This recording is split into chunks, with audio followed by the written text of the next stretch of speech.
అమరావతి రాజధాని అంశంపై వైఎస్ఆర్ కాంగ్రెస్ పార్టీ తన ధోరణిలో ఎలాంటి మార్పు చూపించకపోవడంపై రాజకీయ వర్గాల్లో పెద్ద చర్చ సాగుతోంది. రాష్ట్రంలోని అన్ని ప్రాంతాల ప్రజలు తాజా ఎన్నికల్లో వైసీపీని ఘోరంగా తిరస్కరించిన ఆ పార్టీ నేతలు ఇప్పటికీ అమరావతిపై విమర్శలు చేస్తూ కొనసాగుతున్నారు. రాజధాని నిర్మాణ పునఃప్రారంభ కార్యక్రమం తర్వాత కూడా వైసీపీ నేతలు మళ్లీ తామే తాలూకు పురాతన వాదనలతో ముందుకు సాగుతున్న విషయం విశేషంగా గమనించదగింది.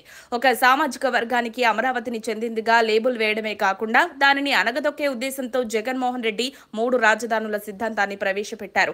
కానీ ప్రజలు ఉత్తరాంధ్ర, రాయలసీమ, కోస్తా ప్రాంతాలకే కాకుండా అమరావతికి కూడా మద్దతుగా నిలిచి వైసీపీని ఓడించారు. అయినా ఆ పార్టీ నేతలు తమ పాత ధోరణిని విడిచిపెట్టకుండా ఉన్నారు. దేశంలోని ఇతర రాష్ట్రాల నూతన రాజధానుల నిర్మాణంలో పాలక, ప్రతిపక్ష పార్టీలు పరస్పరం సహకరించిన దృష్ట్యా ఏపీ రాజకీయ పరిణామాలు తారతమ్యంగా కనిపిస్తున్నాయి. 2014లో అమరావతిని రాజధానిగా ప్రకటించాక రైతులు భూములిచ్చి సహకరించారు. అప్పట్లో వైసీపీ కూడా అమరావతికి మద్దతు తెలిపింది.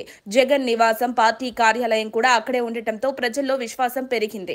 కానీ అధికారంలోకి వచ్చిన తర్వాత వైసీపీ 3 రాజధానుల సిద్ధాంతాన్ని ముందుకు తెచ్చింది.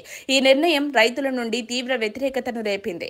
అప్పటి ప్రభుత్వం ఉద్యమాన్ని అణచేందుకు ప్రయత్నించిన రైతుల నిరసనలు రోజురోజుకు పెరిగాయి. న్యాయపరమైన సమస్యలు కూడా ఎదురయ్యాయి. చివరకు 3 రాజధానుల యోచనను అమలు చేయడంలో వైసీపీ విఫలమైంది. ఈ పరిణామాలే 2024 ఎన్నికల్లో వైసీపీకి భారీ రాజకీయ నష్టాన్ని తీసుకొచ్చాయి. ప్రజలు రాజధాని అంశంలో స్పష్టమైన అభిప్రాయాన్ని వ్యక్తం చేసి అమరావతికి మద్దతు తెలిపారు. అయినా పార్టీ సీనియర్ నేతలతో పాటు ఇటీవల పార్టీలో చేరిన కొంతమంది నాయకులు జగన్ కు అనుకూలంగా నిలిచేందుకు అమరావతిపై పునఃముద్రలు వేయడంపై విమర్శలు వెల్లువెత్తుతున్నాయి. ఇకపోతే రాష్ట్ర ప్రజల దృష్టిలో రాజధాని సమస్య ఒక భావోద్వేగ అంశంగా మారింది.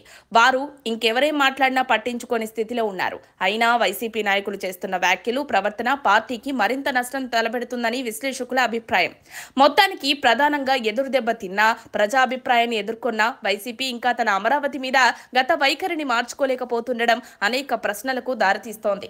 ఇది పార్టీకి రాజకీయంగా ఎంతవరకు ఉపయోగపడుతుందో అనేది సమయమే చెప్పాల్సిన విషయం. మరిన్ని అప్డేట్స్ కోసం మా కాయ్ టీవీని సబ్స్క్రైబ్ చేసుకోండి. మా వీడియో కనుక మీకు నచ్చినట్లయితే లైక్ చేయండి, షేర్ చేయండి. మీ విలువైన అభిప్రాయాలను కామెంట్ బాక్స్లో తెలియజేయండి.